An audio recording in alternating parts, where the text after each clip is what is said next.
I don't think people understand how insane the latest development in the Paramount Trump saga is because it's getting completely out of hand. In case you needed a refresher, CBS did an interview with Kamala Harris on 60 Minutes ahead of the 2024 election. They asked Trump if he wanted to do an interview, but he declined. Then after the interview came out, Trump said he was never approached for an interview and took huge issue with them editing one of Harris's answers for clarity. All they did was trim down the nearly hour-long interview into something that could fit into their broadcast, but Trump still said that they were trying to unfairly help her ahead of the election. So he sues Paramount, CBS's parent company, and wins a $15 million settlement going toward his presidential library. Last Week Tonight did a great episode on presidential libraries. In case you wanted to know how they're a huge avenue for corruption, I'd recommend checking that out. It doesn't help Paramount that they were also trying to merge with Skydance Media, one of their longtime corporate partners. And after a ton of pressure from Trump, CBS finally caved and decided to cancel The Late Show with Stephen Colbert, who's one of many late-night hosts that Trump has been beefing with since his first term in office. And the FCC conveniently approved their merger right after that. With another merger on the horizon with Warner Brothers Discovery, which they'll again need FCC approval for, Paramount's CEO has been trying to push CBS News to the right,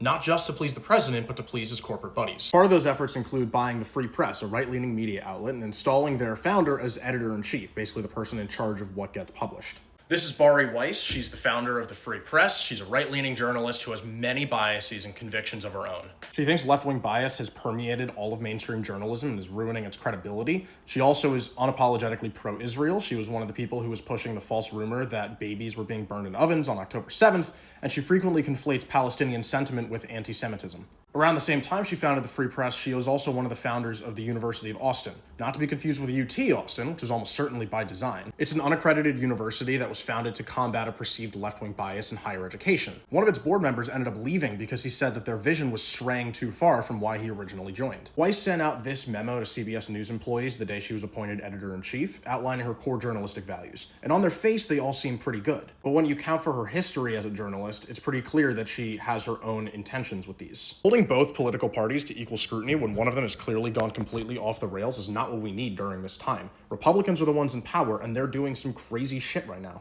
And when you have that proper context, it's clear that these values are not meant for neutrality. It's a call to scrutinize Republicans less. This is all to say that while Weiss might be qualified on paper to run a news organization, she's clearly not fit for the job. Ideally, journalism should be free from bias to let customers make their own decisions with the facts, and you have opinions and editorials labeled separately as such. In reality, no journalist is free from bias, but the editor-in-chief is responsible for ensuring that all the coverage is fair and balanced on average, and Weiss is far from that. She clearly has her own biases, and many, including myself, are worried about the future integrity of CBS News' reporting.